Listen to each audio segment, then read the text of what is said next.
زمین پر قبضہ کرنے کی سزا۔ حضرت سعید بن زید رضی اللہ تعالی عنہ سے روایت ہے کہ رسول اللہ صلی اللہ علیہ وآلہ وسلم نے فرمایا، من ظلم من الارض شیئا طوقہ من 7 ارضین۔ صحیح بخاری اس کا حوالہ ہے، صحیح بخاری، اور اس کی حدیث نمبر ہے 2452۔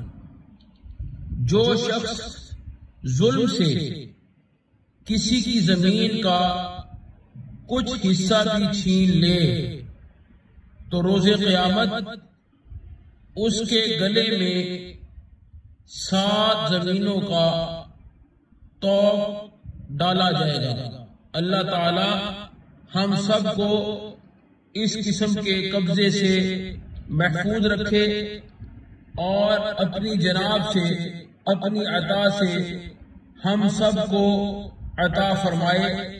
آمین ثم آمین یا رب العالمین۔